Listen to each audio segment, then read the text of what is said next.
Ídolos na família. Esta é a lição 4 para o dia 23 de abril de 2023, com relacionamentos em família, superando desafios e problemas com exemplos da Palavra de Deus. Chegamos à lição que vai falar sobre os ídolos. E o povo de Israel, ele foi muito tendencioso à idolatria. Reis, sacerdotes, levitas, todos tiveram aí aprendendo com os povos pagãos que os cercavam e podendo trazer estes povos para adorar ao Deus verdadeiro, eles acabavam adorando aos deuses pagãos. Filhinhos, guardai-vos dos ídolos. Verdade prática: a adoração a ídolos implica priorizar tudo aquilo que se coloca no lugar de Deus. Deus deve ter exclusividade na nossa vida. E a lição de número 4, ela está baseada aí ainda na família de Jacó, na parte em que Raquel, a esposa amada de Jacó, furta os ídolos do seu pai Labão. Também um texto não muito conhecido, mas muito interessante, que está em Juízes, que vai falar da família de Mica, a qual o próprio Mica, aí ele rouba a sua própria mãe, e ela, quando vai ali proferir palavras de maldição para quem a roubou, aquele valor acaba voltando e ela vai fazer imagem de escultura. Vai devolver o dinheiro que foi roubado, e aí eles pegam aquele dinheiro e fazem uma imagem de escultura, e ali na sua casa ela vai se chamar a Casa de Deuses. Você vê aí, fez um éfode, fez terafins e consagrou um de seus filhos para que ele fosse sacerdote. É uma história bem interessante que está em Juízes, capítulo de número 17.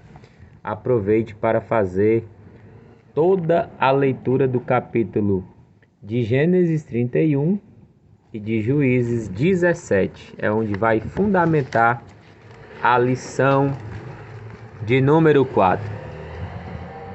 Temos aqui a introdução. Primeiro tópico, a palavra-chave vai ser a idolatria. Nesta lição são duas histórias distintas que relatam a convivência com a idolatria dentro de casa. Como está aí o teu lar? Como está aí a tua família? O que tem aí tirado o tempo que é para ser de Deus, o tempo em que você deve estar na casa do Senhor, o tempo que é para você estar orando, buscando ao Senhor, se consagrando. O que tem tirado o teu tempo? No ponto 1, os ídolos encontrados na tenda de Raquel. Quando ela foge ali com Jacó e toda ali a sua família, Labão vai atrás. Nós vemos essa história aí em Gênesis. Então a Raquel, ela sai carregando ali os ídolos que eles tinham ali como proteção. Nós podemos perceber, irmãos, uma família muito idólatra, um povo daquela época muito idólatra, precisava de imagens, né? Precisavam fazer com suas próprias mãos imagens para que eles pudessem adorar. Labão descobre o furto de seus ídolos domésticos. Labão era homem idólatra, possuía pequenos deuses no interior de sua casa, para os quais ele orava. e pelos quais acreditava ser ajudado.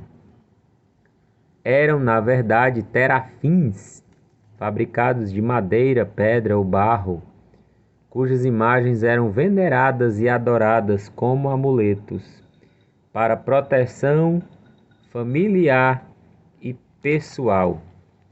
Então Jacó vai casar com as suas duas filhas. Nós então podemos perceber o contexto idólatra a qual Jacó, que era a continuação aí da promessa de Deus para que todas as famílias da terra fossem abençoadas e viessem ao conhecimento do único Deus verdadeiro. Olha o contexto em que Jacó está inserido. Raquel usa mentira para esconder o ídolo. Labão os persegue quando Jacó foge ali com toda a sua família, rebanho e riquezas que ele possuía. E Labão os persegue, Raquel vai mentir. Raquel vai esconder o ídolo. Nós vamos ver isso no ponto de número 3 da nossa revista. E no ponto 2 nós vamos conhecer mais de perto a história da idolatria na casa de Mica.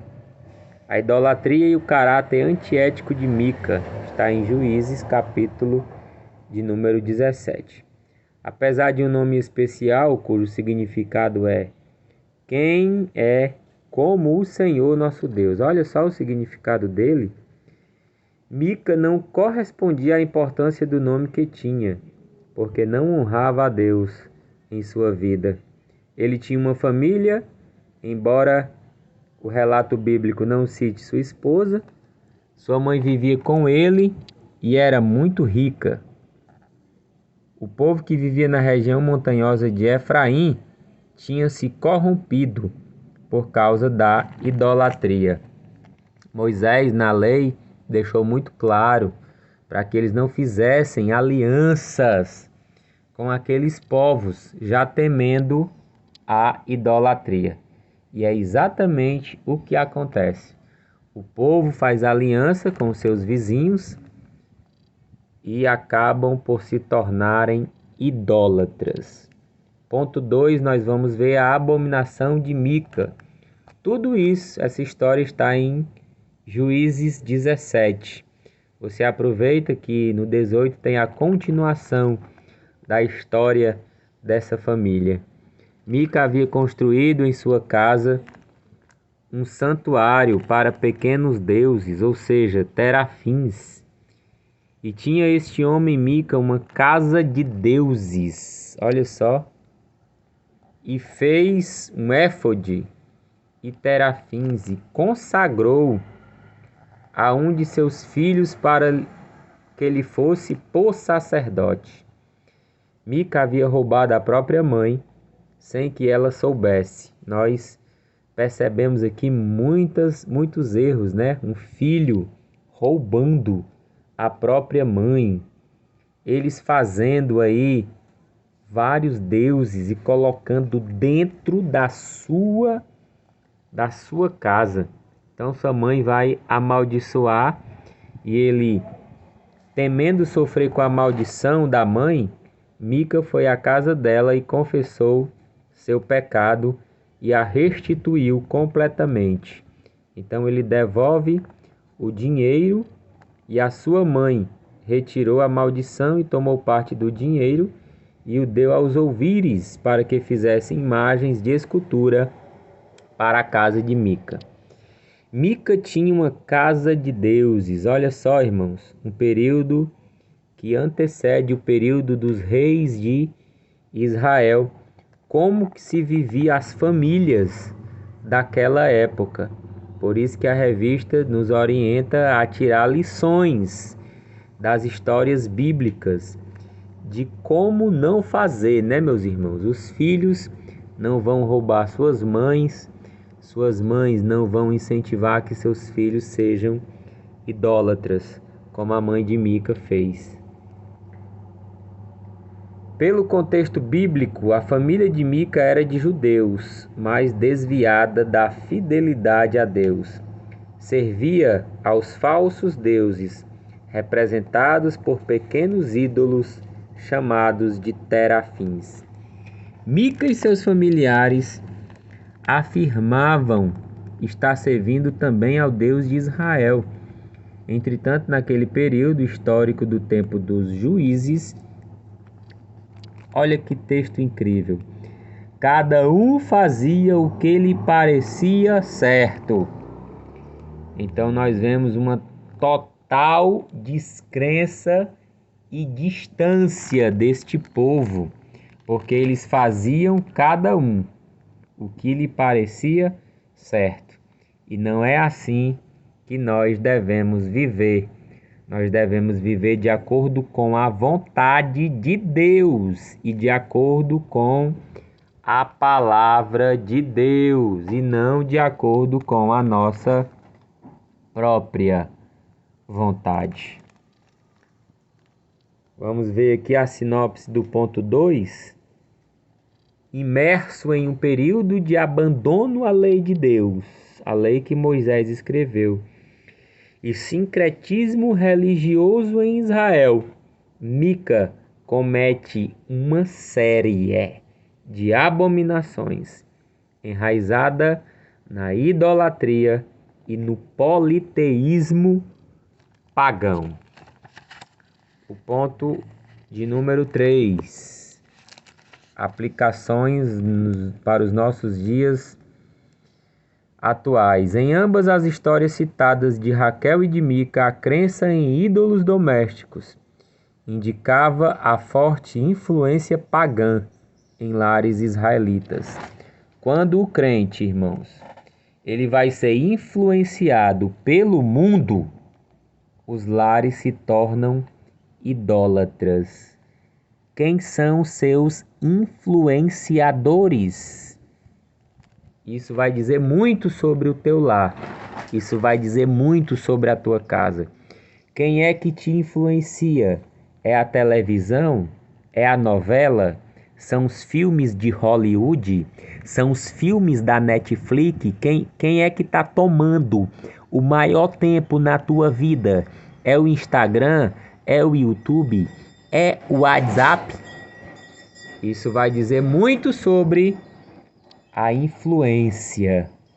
Eles foram influenciados pelos pagãos da época. E a lei era clara: não faz acordo com esse povo. Não faz aliança com este povo. Este povo é mau. Este povo vai te desviar do propósito. Este povo vai te desviar do caminho do Senhor. Não faz aliança com ele.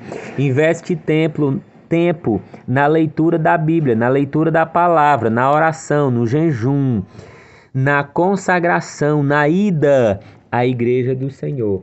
E eles fizeram tudo ao contrário, meus irmãos.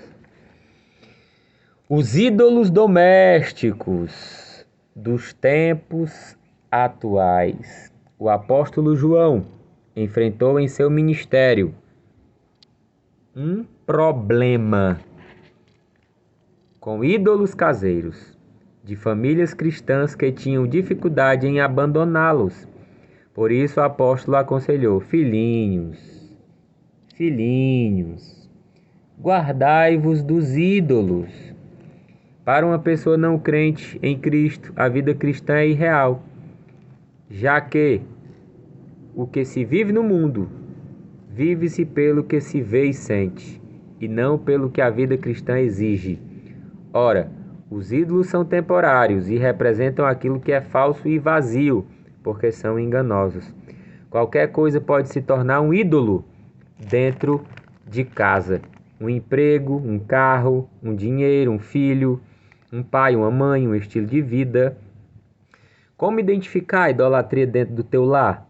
Tudo aquilo que requer lealdade e honra acima de Deus se constitui idolatria. Tudo aquilo que toma o lugar de Deus se constitui idolatria.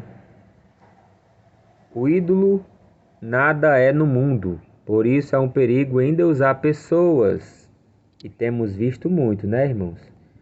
Muitos se desviam dos caminhos do Senhor, porque passam a idolatrar cantores famosos, pregadores famosos, igrejas famosas, ministérios famosos. E aí podem estar caindo aí em uma armadilha. Ninguém pode tomar a posição de Deus. Identificando os ídolos modernos dentro dos lares. A proliferação da cultura da mídia entrou em nossas casas. E queiramos ou não, convivemos com ela no dia a dia. A mídia, por si mesma, é neutra, pois é um meio pelo qual serve a sociedade como canal de comunicação através do rádio, da televisão, da internet, do smartphone, da rede de computadores e de outros. Ela é um modo de comunicação que deve ser usado com sabedoria. É só saber usar, né, meus irmãos? Usar com sabedoria. Não podemos ser manipulados por ela. Precisamos reagir contra inimigos da família. Jesus disse em seu sermão na montanha: Vós sois o sal da terra, e se o sal for insípido, com que há de se salgar? A igreja é o sal da terra. Você que foi salvo é o sal da terra, e por isso é a única instituição da sociedade capaz de evitar a corrupção dos nossos valores morais e espirituais. Para preservar a família atacada pelo vírus infeccioso do sistema mundano, é preciso quebrar os ídolos domésticos que roubam o lugar de Deus na tua vida. Tem que quebrar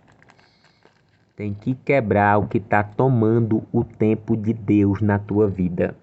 Precisamos combater os ídolos domésticos dos tempos atuais, assim como a qualquer influência pagã em nossos lares. Para concluir, precisamos investir na família, criando barreiras espirituais e morais no seio dos lares para salvar nossos filhos e prepará-los para uma vida cristã sadia, que glorifique a Deus. Por isso, os ídolos da atualidade precisam ser retirados do nosso meio, para que não venham a roubar o lugar de Deus em nossas vidas. O lugar de Deus é exclusivo, é prioridade. Então esta é a lição de número 4. Ídolos na família. Que possamos dizer: eu e a minha casa serviremos ao Senhor. Não tem ídolo dentro do meu lar, porque Deus é prioridade.